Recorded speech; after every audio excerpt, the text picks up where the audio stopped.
Thank you for joining us today. My name is Walid Afifi. I'm a professor in the Department of Communication at the University of California, Santa Barbara, and Associate Dean in the Division of Social Sciences there. I'm also immediate past president of the National Communication Association. Before starting our conversation today with Dr. Samah Jabr, it is essential to provide an updated report from the ground as it relates to Israel's genocide since October 7th. To date, 31,726 Palestinians have been killed, and 73,792 have been injured by Israeli forces in the past 163 days. Of those, 12,300 of the killed and 8,663 of the injured are children. Roughly 1,000 children in Gaza have suffered the loss of one or both of their legs, often undergoing amputations without anesthesia. Back in December, the UN reported that Gaza had become, quote, the most dangerous place in the world to be a child. Given the vastness of these numbers, let's narrow to the past 3 days. Between the afternoon of March 15th and this morning, March 18th, according to the Ministry of Health in Gaza, 236 Palestinians were killed and 358 Palestinians were injured. Of those, 81 were killed and 116 injured in only the past 24 hours. More than 8,000 Palestinians are missing, most presumed dead under the rubble or kidnapped and killed by Israeli forces. The first 10 weeks of the Israel-Gaza war were the deadliest in recorded history for journalists. To date, 134 Palestinian journalists have been killed in Gaza. The World Health Organization has recorded 771 attacks that Israel has conducted against healthcare. 337 healthcare professionals have been killed. Within the first month, Israel had already killed more UN health personnel than any other war on record. And the International Rescue Committee describes Gaza as, quote, the most dangerous place for aid workers in the world. This becomes a theme. I've yet to discuss the forced starvation that Israel has inflicted upon the population of Gaza. According to several agencies, widespread famine is imminent. A report released earlier today by the Integrated Food Security Phase Classification, IPC, finds that there is not a single person in Gaza classified as having food security. In fact, on their 5-phase scale, nearly the entire population of Gaza is currently facing crisis, phase 3, or worse levels of food insecurity, including 876,000 facing emergency levels of food insecurity, which is phase 4, and 677 facing catastrophic, or phase 5 levels of food insecurity. A UN report shows that approximately 1 in every 3 child has acute malnutrition. 10% of children under 2 are in the phase of severe wasting, the most life-threatening form of malnutrition, which puts children at highest risk of medical complications and death unless they receive urgent therapeutic feeding and treatment, which is not available. Shifting to the West Bank, at least 432 Palestinians have been killed since October 7th, including 115 children, and more than 4,650 Palestinians have been injured. As of last month, settler violence has led to the depopulation and forcible transfer of 16 Palestinian communities in the West Bank. More broadly, approximately 300 houses have been demolished, and 1,640 Palestinians have been displaced in the West Bank, including East Jerusalem. The UN Office for Coordination of Humanitarian Affairs has recorded 650 settler attacks against Palestinians that resulted in death or injury and/or damage to property since October 7th. Across both the West Bank and Gaza, Israeli settlers and soldiers have been subjecting Palestinians to a wide range of humiliation, assault, and torture. A recent report by Amnesty International included this testimony from a Palestinian who was attacked, along with 2 others, on October 12th in Ramallah, very shortly after October 7th. He describes being held and beaten by settlers for 2 hours, after which Israeli military jeep arrived. Quote, one of the Israeli officers who came approached me and kicked me on my left side, then jumped on my head with his 2 legs, pushing my face further into the dirt, and then continued kicking me as I was head down into the dirt with my hands tied behind my back. He then got a knife and tore all my clothes off except for my underwear, used part of my torn clothes to blindfold me. The beating to the rest of my body did not stop. At one point, he started jumping on my back 3 or 4 times while yelling, "Die, die, you trash." In the end, before this finally stopped, another officer urinated on my face and body while also yelling at us to die. So this is a very, very small indication of the current realities facing Palestinians in Gaza and the West Bank. I now turn to a conversation with Dr. Samah Jabr.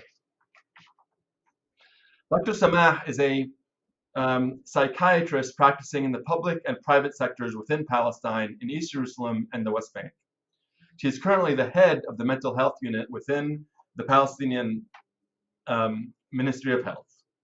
She has taught both in the classroom and in clinical settings on the faculties of several Palestinian universities, and she's affiliated with George Washington University within the Division of Global Mental Health, where she's currently an associate clinical professor of psychiatry and behavioral sciences.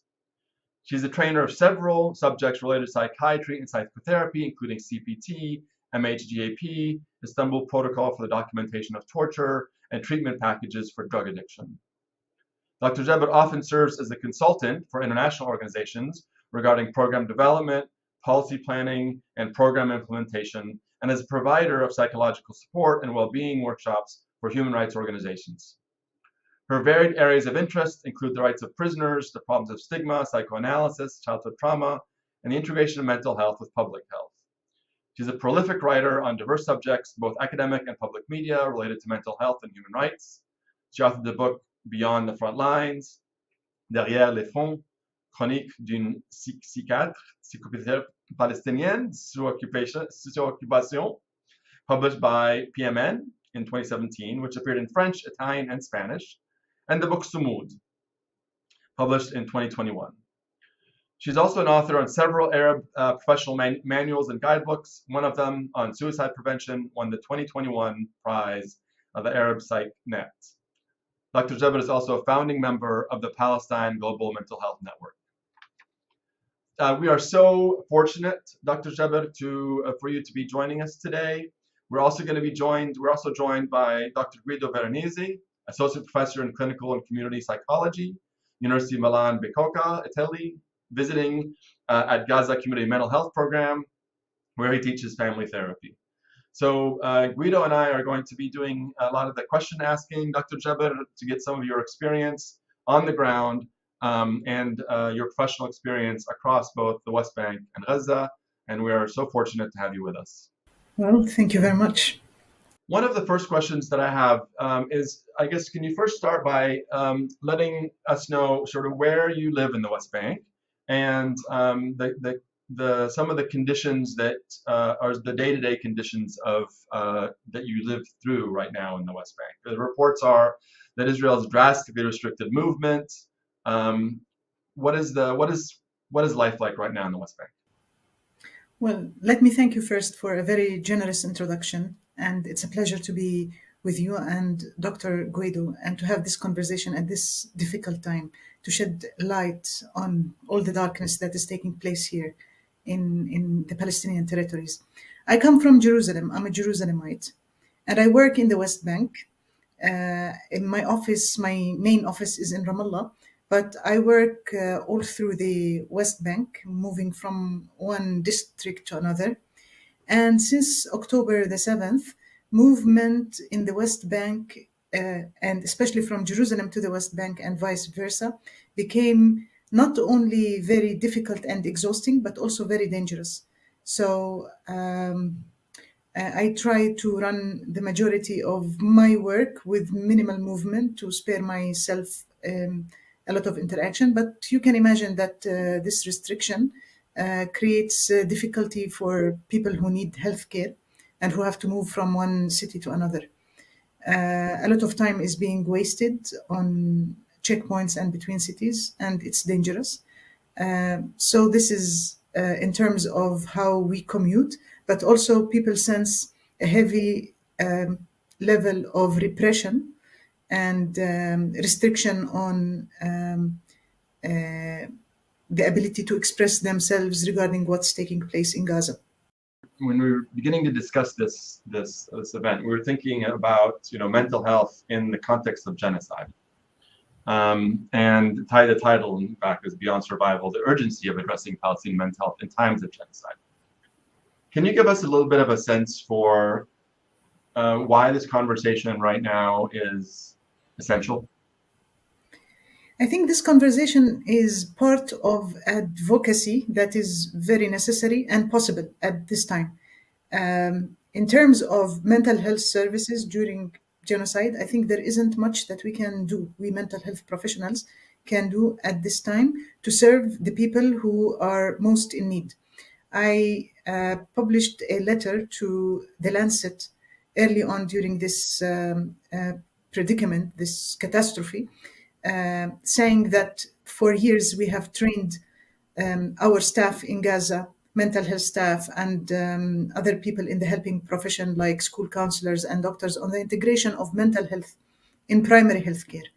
And people are trained to implement the MH gap, which is a special kit for mental health in primary health care. School counselors are trained to provide low intensity interventions to school kids. But unfortunately, the complete absence of a safe place and even a place sometimes, in addition to the severe deprivation in basic needs, makes it impossible to provide mental health interventions. One of my colleagues in Gaza described the efforts of one psychologist to work with a group of children. And then he says, but the children were not attentive to the activity because they were hungry. Also, many of our staff, like the helpers who used to provide support to others, they themselves suffer a lot during this time. I know 4 people who were killed four people like mental health professionals who were killed during this atrocity. I know them personally, but I imagine that the number is bigger than that. And most of the people that I know, they are displaced. They lost their homes. Their homes are demolished. So they lost family members. So the pain is severe for people, and people are still in an emergency situation. And in an emergency situation, when people search for their physical safety, they disconnect from their feelings sometimes. So they cannot really express themselves. And I think that mental health symptoms will surface once they are reassured about their physical safety. We will start hearing more and more psychological complaints, and it will be more possible to intervene. Thank you, Samah and Walid, to have introduced this very crucial and catastrophic moment of October 7th as events that completely reshaped the community mental health in Palestine, both in Gaza and the West Bank. I want to provide a glimpse about it. The dominant narrative here in Europe is that with October 7th, everything started. While, in my opinion, we have to be careful very much on the antecedent and the determinants of what happened during October 7th. So I would like you, Samah, to provide a glimpse of the context where October 7th happened and the ongoing struggle on maintaining a good individual and community functioning in the Palestinian population, both in the West Bank and Gaza, which are very different contexts, and how this struggle could have led to events such as the October 7th one. Well, I would say in the ordinary narrative of an ordinary Palestinian, they will tell you that the historical trauma, the predicament of Palestinians has been going on for 100 years since the Balfour Declaration, which robs Palestinians of their land and makes them a vulnerable community. And then the major events the resistance of the Palestinians against the British mandate, which brought a lot of damage and horrors on the Palestinian people. And then the events of the Nakba, the expulsion of 2/3 of the Palestinian people and taking over 2/3 of historical Palestine. And then the first Intifada and the second Intifada and the knifing wave, and many events that are remarkable in the Palestinian history that brought a lot of suffering for many individuals and families. But as you know, when we talk about trauma, it's not only the damage to an individual, it's about the connection and the relationships to other people. And I think these traumatic events change how Palestinians perceive their community, Palestinian individuals perceive themselves, and they perceive the world. They change our outlook to the world. Now, over the past few years, the Palestinian cause has been forgotten by the international community, and unfortunately, even in the region and the neighboring Arab regimes.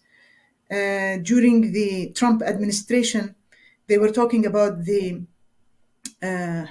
deal of the century and the normalization of Arab countries with Israel. And there was also the Arab Spring. All of that made the world forget about the Palestinian plight. And at the same time, what was taking place in Palestine is an expansion of colonial projects. Settlements expanded in the West Bank. Israel was trying to annex the Area C in the West Bank. Settler violence spread all over the Palestinian territories. Gaza was completely forgotten and in the blind spot of the international community. For 18 years, they've been suffering from siege, closure. I visited Gaza a few years ago, and I wrote an article with the title Gaza, the Betrayed. Because walking in the streets of Gaza, I read statements written to salute people in Sheikh Jarrah in Jerusalem, and other statements to mentioning the resistance in Nablus and Jenin. Gaza has not forgotten about other parts in Palestine. Even more recently, when there was an earthquake in Turkey and in Libya, there was the flood in Libya and in Morocco. Gaza and the people of Gaza were collecting money, donations, to support the victims of the earthquake. That's the situation in Gaza. And that's why I feel that Gaza is so betrayed. And this was the situation before October the 7th. And I think the international media and the Israeli official discourse try to portray it in a way that history starts from October the 7th, and to make people believe that Palestinians are the aggressors and they have implemented the initial violence in our history. And that's very far from truth. Since 2018, when the Great March of Return started, there was this, let me say, I'm not sure if I'm accurate in defining it like that, kind of collective way for healing, which was this weekly demonstration of making people approach the fences, demonstrating. Okay, we can say even that this was led by Hamas, but what I personally witnessed was that there was a real collective, community-oriented way to try to represent the right of return to the Palestinian to their land. So, for example, youth that were dancing up in front of the snipers shooting at them, or kids 9, 10 years old that were saying, we want to go back to our lands, and they were going to our defenses are risking their lives, and the elderly, so 3 generations together trying to collectively reprocess this sense of dispossession and go um, uh, back to their land metaphorically throughout this demonstration. So, in a way, I thought of the October 7th as a step forward to this attempt of the Palestinians to go back to their homeland in a way to repair their sense of dispossession and suffering. I'd like to have your opinion about that. Even acknowledging the atrocities that this October 7th then, in a way, created. But yeah, it looked like a way to go back to the dispossessed land, colonized land. Well, let me give us a brief description of what Gaza looked like before October the 7th. So 18 years of siege, 60% of the people had food insecurity. Poverty and unemployment were above 50%.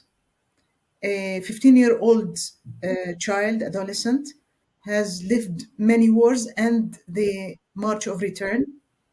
We can imagine that the repetitive wars cause affect the development of children. It's not it's not like one single traumatic event with a clear beginning and a clear end. It is a repetition in addition to pervasive adversities under which people live in Gaza. There were multiple efforts made by the people of Gaza to improve their situations. The March of Return is one of them, and it started as, and it was meant to be a collective non-violent demonstrations where everyone can participate to express the Palestinians' desire and aspiration for freedom and for ending the siege. And unfortunately, it was met with violence. It was met with mockery from the international community. I read many newspaper reports saying that those people who have suicidal ideation, it was a suicidal attempt of Palestinians who go to the fence and try to participate in the March of Return. So it was pathologized in a way to minimize the political aspiration of these people and their hopes to change the reality. Two other interesting initiatives were made by people of Gaza, and maybe they are less known to people outside.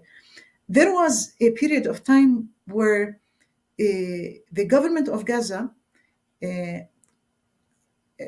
made an amnesty for collaborators. They asked people who used to be informants and collaborators with the Israeli system to come up and talk to the local authorities, and they gave them amnesty.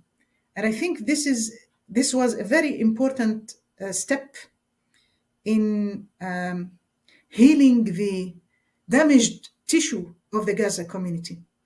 Another interesting one is that, if you remember 2006, 2007, after the Palestinian elections, there were clashes between different Palestinian political fraction, the Fatah and the Hamas people.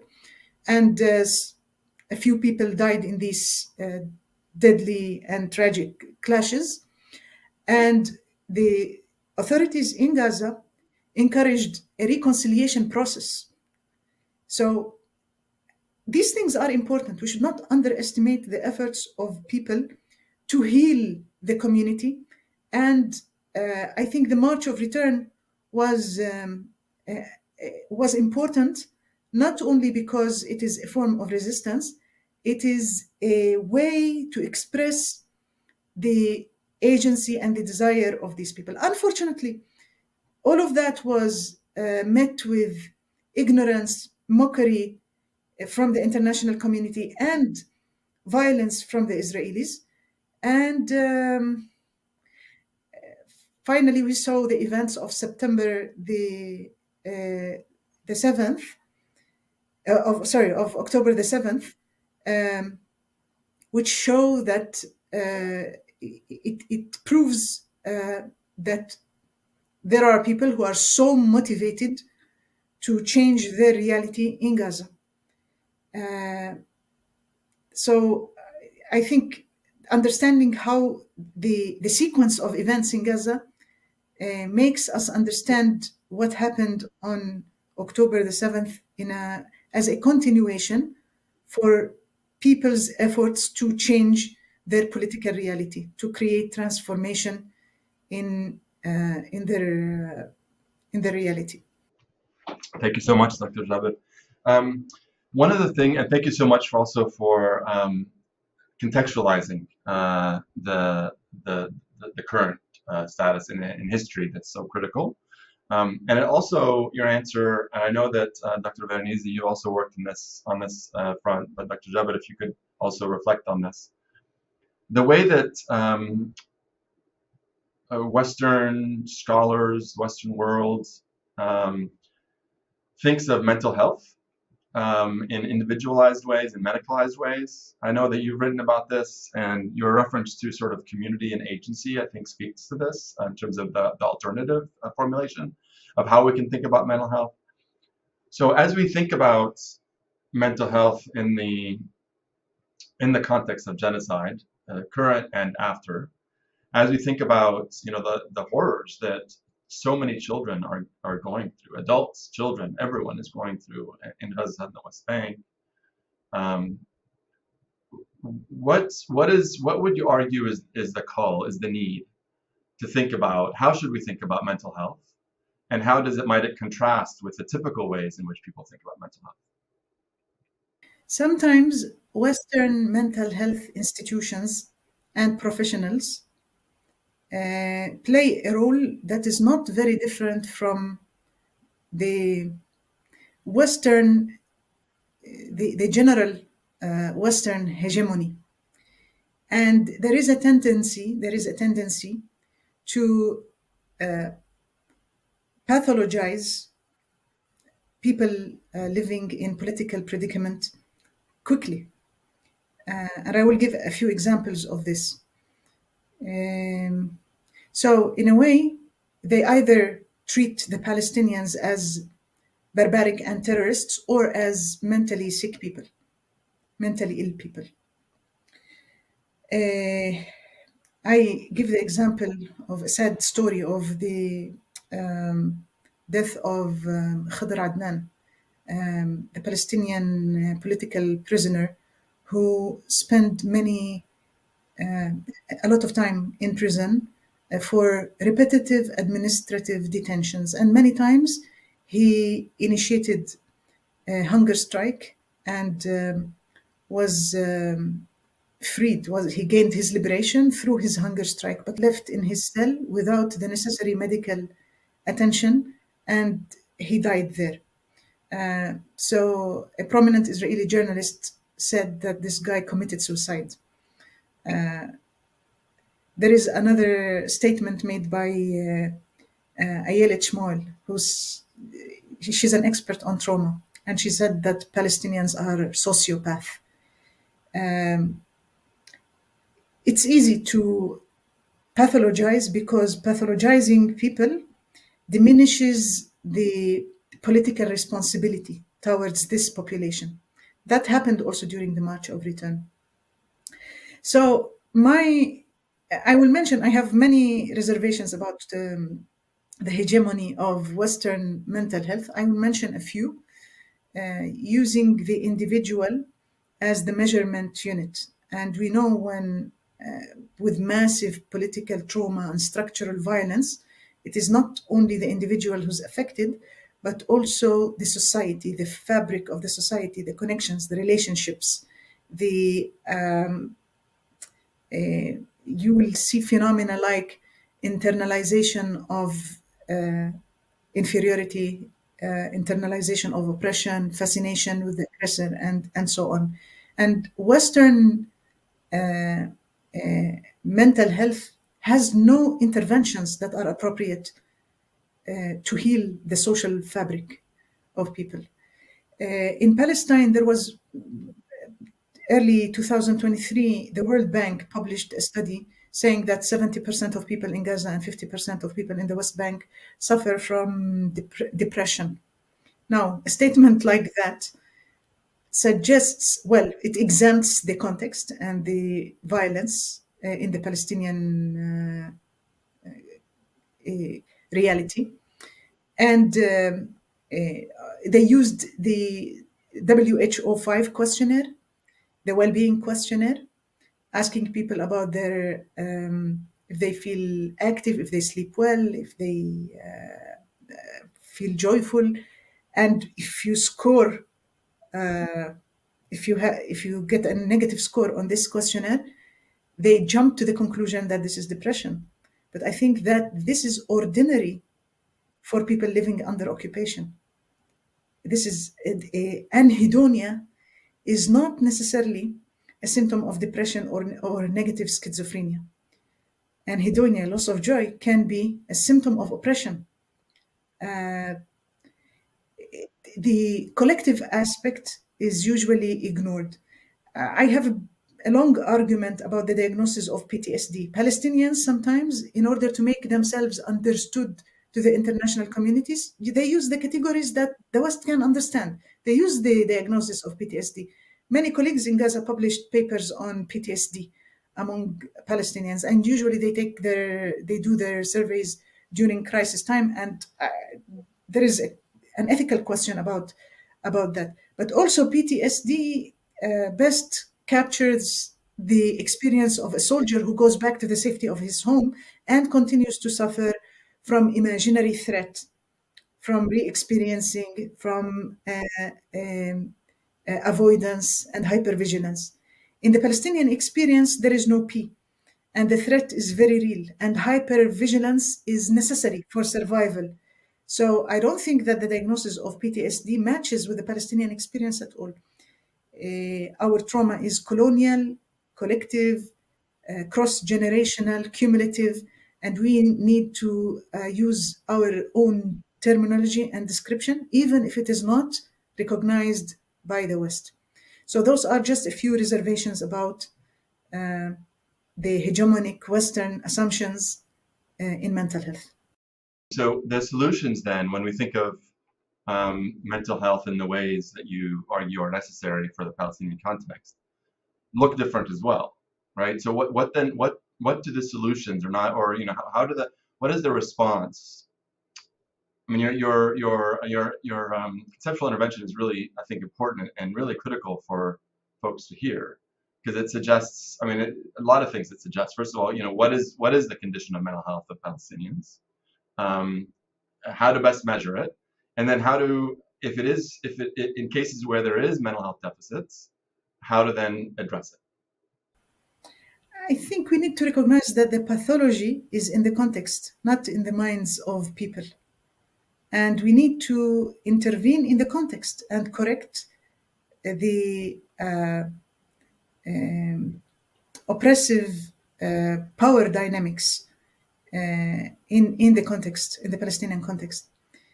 So the interventions will not be, we cannot have every Palestinian on therapy chair and implement trauma-focused CBT, EMDR, and narrative therapy for every individual.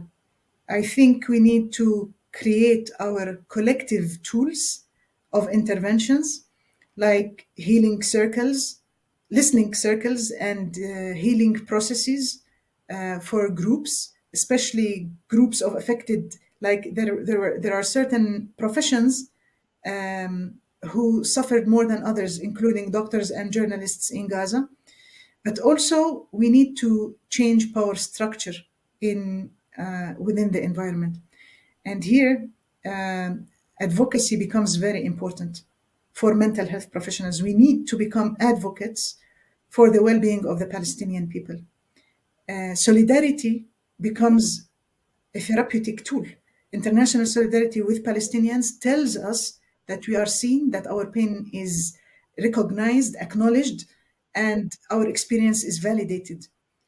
Resistance of Palestinian people resistance can be therapeutic because it's about expressing of will and agency and refusing to be forced into the corner of helplessness. One of the definitions of trauma is the disaster of helplessness. So for each and every Palestinian to find our little battle that matches with our field of expertise, that matches with our resources, that matches with our personal calculation of risk. I think when we choose our little battle and try to fight it and try to struggle and to do something to change the reality, the small environment around us, this is healthy. It will maintain our well-being and maintain our sanity. So, Sama, let me go back to some very important and crucial concept or construct that you mentioned before, which is very characterizing the Palestinian social suffering.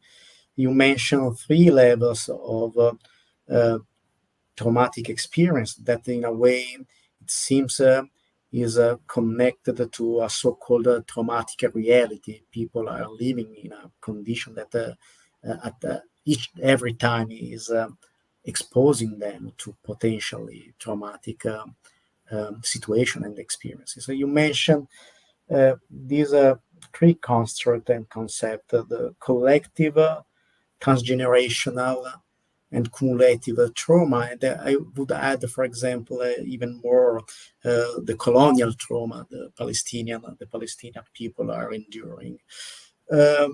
When you enter the West Bank as well as Gaza, every corner of the landscapes, every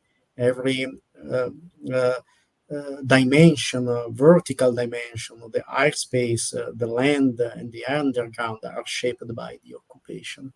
So people are surrounded by this sense of trauma and violence. And it seems that this is a kind of tool of the colonial occupation. Is a way to disrupt those competencies of resistance and resilience that you were mentioned before. So I would ask you, what about the future? The so-called sumud, the endurance, the steadfastness of the Palestinian people is quite proverbial. But what about the future when now, after October the 7th, you see these technologies of the occupation getting so violent and disrupting every way and possibility to resist throughout Sumud in the Palestinian communities. What's your opinion about that? Well, first, I want to say that we are living in a traumatic context. And I think much of the things that are felt by Palestinians as traumatic are not necessarily considered traumatic by psychiatry textbooks. For example, the demolition of a Palestinian, of the home of one Palestinian, or the burning of the olive grove, or the experiences of humiliation, like forcing a Palestinian to dance to the Israeli national anthem if they want to get toilet paper, or forcing a woman to kiss the Israeli flag if she wants to get sanitary pads. Those are not considered by psychiatry textbooks as experiences of trauma. Yet they can do a lot of psychological damage. We know also that traumatic events do a lot of psychological pain and damage to people, but also there is something called post-traumatic growth and adversity advanced development.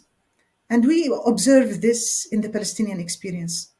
Those journalists and doctors and individuals who multiply their efforts, who get energized in the situation of stress and threat, and they try to do their maximum to serve their people and to express the virtues of the Palestinian society and the Palestinian community to help others and to care for others.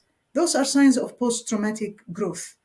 We have our own words, which is sumud. And like trauma, as trauma, because trauma is transgenerational and cross-generational, I believe also that post-traumatic growth and sumud can pass from one generation to another. In the Palestinian oral narrative, we always talk about leaders or individuals or poets or well-known intellectuals who faced atrocity in a very positive way. We take these people as role model and we try to learn from them and follow their steps. And Palestine is capable of giving us endless examples of these people. I will mention a few. Dr. Amira Al-Assouli at Kamal Nasser Hospital. She entered Gaza during the truce. She had the choice to stay outside, but she came in Gaza to help people. And at a certain moment, when the hospital was being shelled, she took off her jacket and ran to rescue a young man. We saw the Al Jazeera correspondent, Walid, who continued to deliver his work and do what he perceives as his mission to reveal the truth, in spite of being targeted by the Israeli forces. His family was targeted, his home and wife, and his son later on, and his colleague. So people realize that they are targeted, but they try to give an example of positive reaction in the face of trauma. I say this, and at the same time, I want to be careful not to romanticize the Palestinian Sumud, because I know that some people are capable of doing this and many others are not, and that's acceptable. People are different and they have different limits and different vulnerabilities and strength. Also, I want to say that Sumud needs to be nourished by support from outside, by support from within the same society. The Palestinian society is full of virtues that comes from the religious and the national values, like the concept of takaful, which means supporting each other in times of predicament. The concept of ta'atuf, tarahum, compassion. So practicing these things, they are like people in times of crisis, they get grounded in values that come from the nationalistic upbringing or the religious faithful upbringing that can help them in times of difficulty. For those who believe that their family members that they lost in this atrocity, this is not an eternal separation. They will meet them one day in a different place, and they are going to a God who's more merciful than world's rulers. I think that this belief, whether we agree with it or not, it helps people to be grounded and it helps people psychologically. And I keep telling my colleagues, mental health professionals, who are perplexed about what can we do at this time, I tell them, observe. Let us observe what helps people and learn from them. When we learn from them, we can pass this knowledge and wisdom from one community to another, from one group to another, from one person to another. And I'm learning many lessons just by observing how people in Gaza try to survive this difficult time. Yes, I went through different scholars trying to differentiate in Palestine the concept of resilience, which once again it looks like to be very Western in form, and the concept of resistance, which are in a way maybe overlapping, but I think that they can be even differentiated. Resistance, it's something that again is giving back to the people sense of agency, an active way to try and reverse structures of power that are oppressing them, while resilience is in a way accepting your conditions and instead developing symptoms or illness, you maintain a kind of functioning in a context which is not the most ideal to allow people to continue their life. So, what about the concept of sumud? Do you think is closer to the Western ideas of resilience, which is quite passive, or it's a kind of a ways to shape the Palestinian resistance? I think it's different than resilience. It includes resilience, but not only resilience. So the Western concept of resilience or adjustment entails going back to the coping and going back to the situation before a traumatic event, bouncing back. While in resistance and in sumud, it's about changing power structure. The word sumud was used way before the word resilience became popular in mental health literature. It was used during British Mandate in Palestine. And it was used to express personal qualities, like individual qualities and collective qualities. It is about a state of mind, but also it is action-oriented. It is about surviving, perseverance, and about changing the reality around you. The way I understand resilience in mental health literature, it doesn't entail changing power structure around you. So I think those are some of the differences between sumud, resilience, resistance. Sumud is about action, about changing reality, and it can be collective, not only an individual trait. Thank you so much, Dr. Jabr. That's just an important, and Guido for bringing that sort of bringing this sharp focus on the difference between resilience and sumud, and Dr. Jabr, the way that you answered that.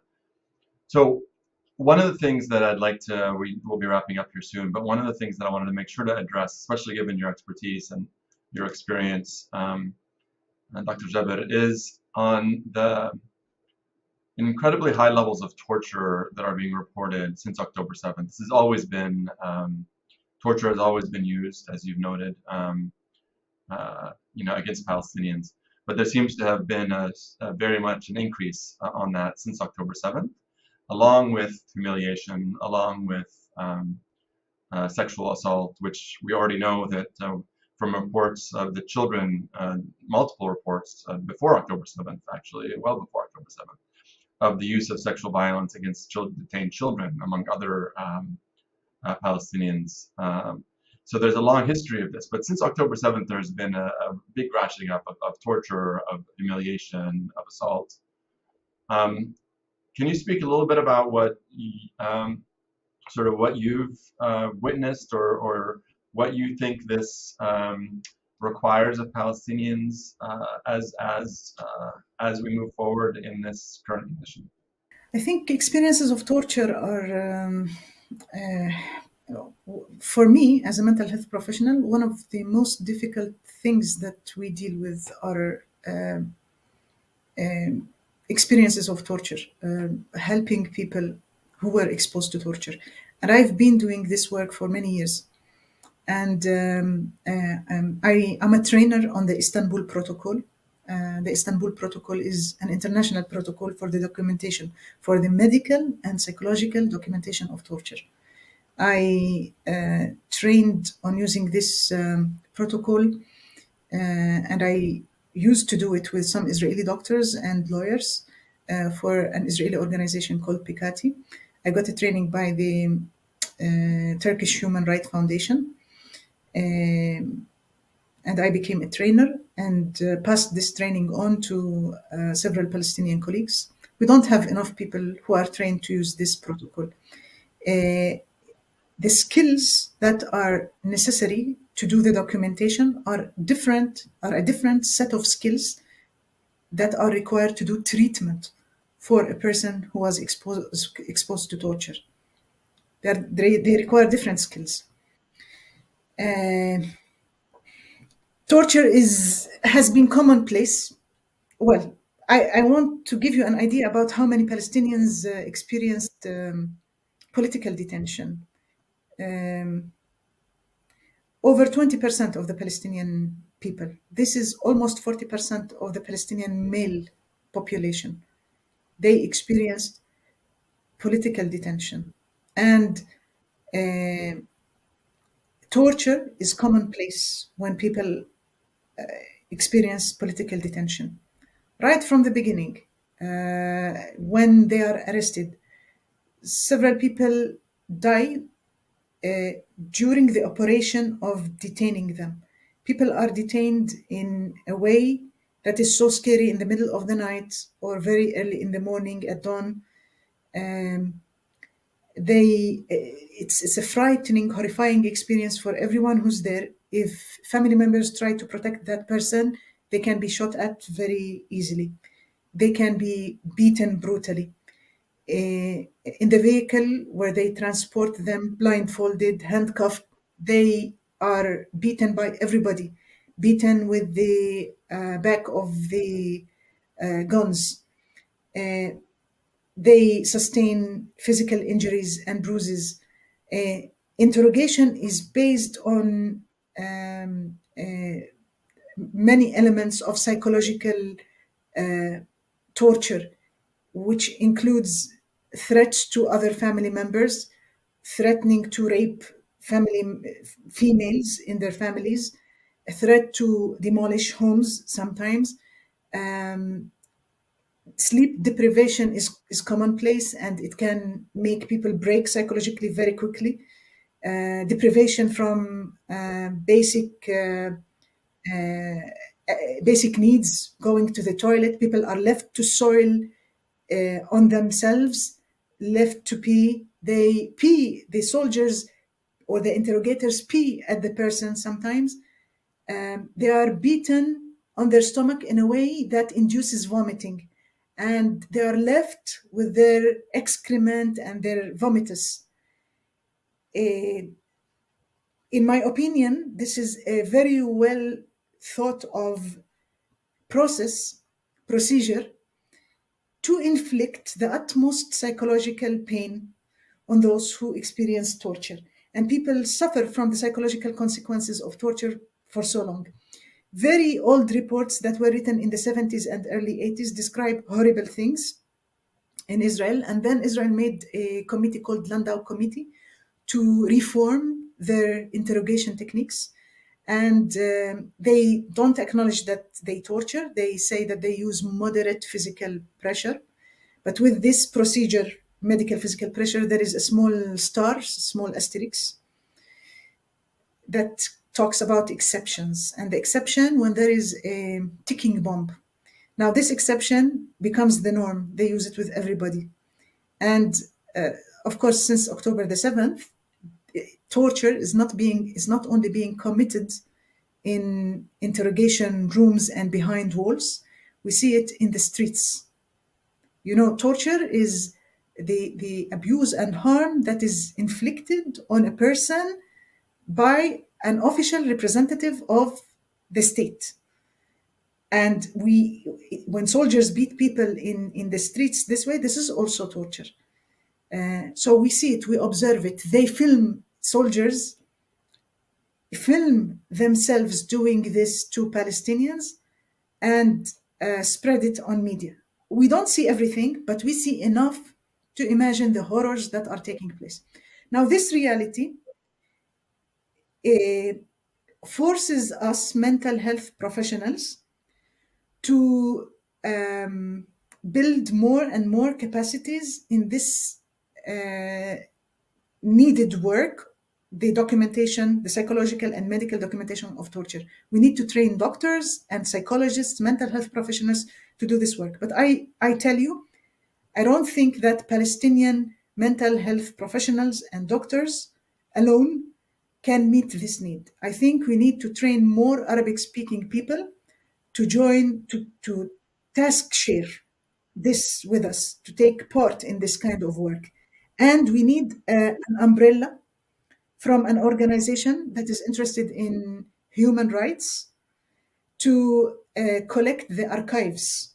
And this institution, this organization should be backed up by lawyers who will ask the professionals, the mental health and medical professionals who will do the documentation, the difficult questions, so that we can prepare the files to go to the court, maybe the International Court of Justice.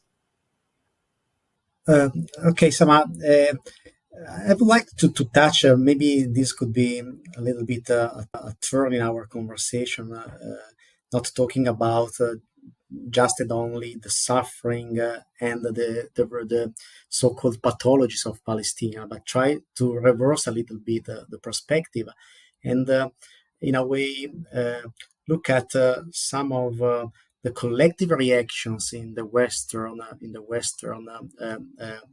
people that in a way can be considered quite pathological.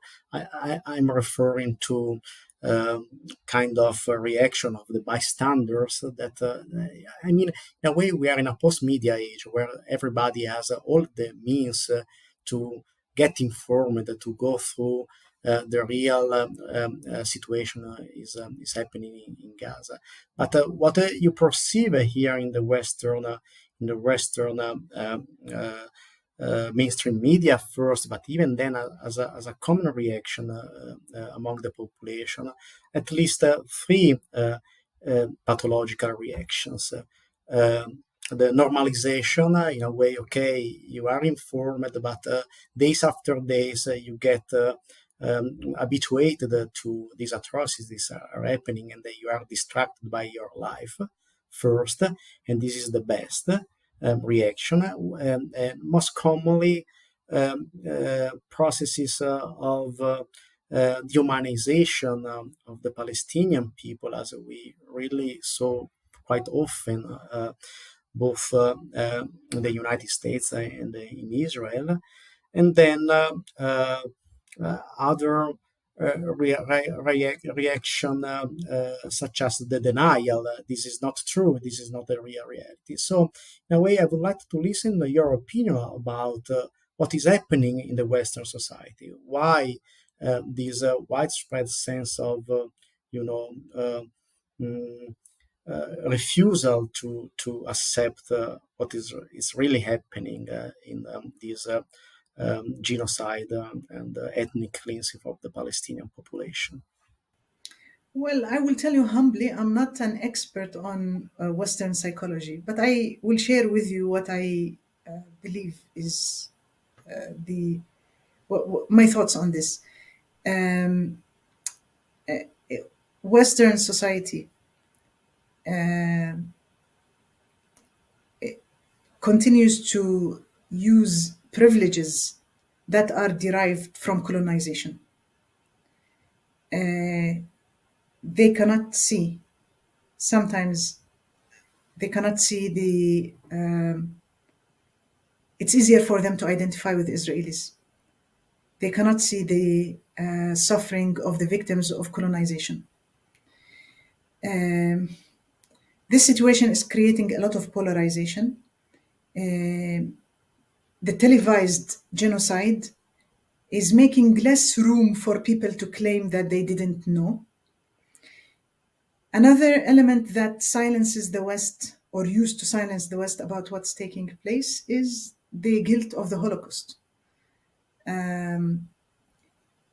So I think with this televised genocide, people are changing their usual views about who is doing what in the Palestinian-Israeli conflict.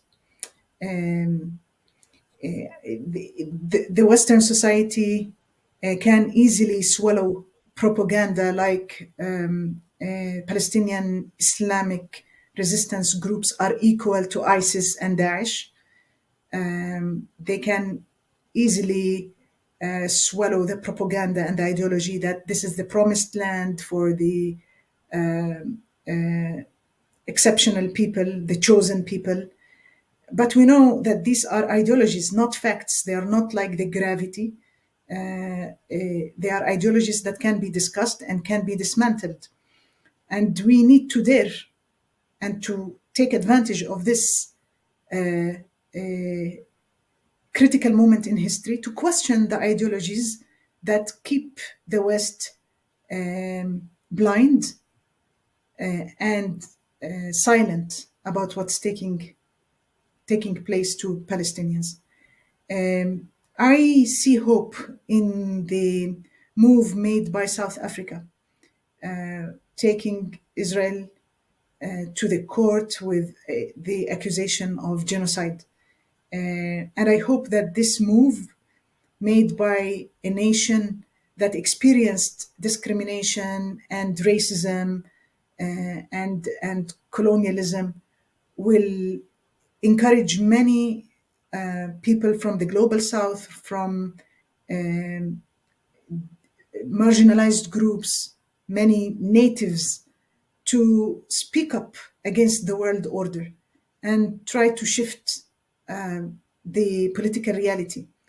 And it will inspire a global pro-Palestinian movement similar to the global anti-apartheid movement. Thank you so much, Dr. Jabr. We could, Guido and I are talking on the side about, we could spend hours asking you questions and talking to you.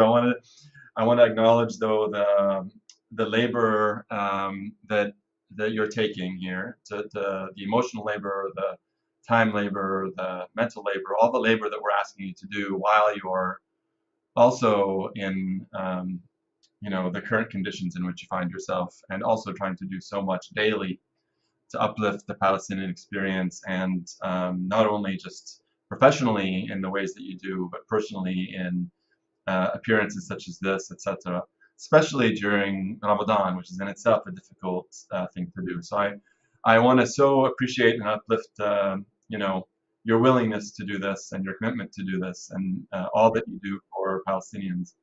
I don't know if there's anything else that you wanted to say before we wrap up, just on the topic of, one of the things that I really appreciated what you said is the idea of observing and learning, and how that is so essential at this time, is to observe and to learn. In fact, we just had an event here at UC Santa Barbara that we put together on teaching Palestine.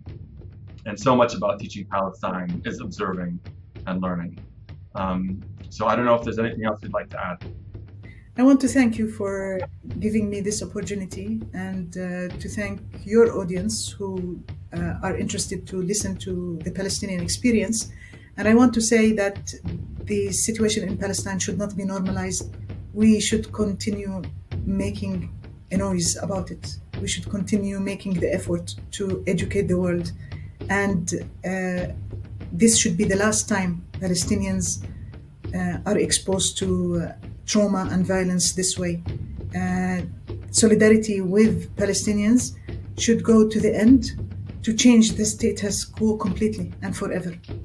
Thank you very much.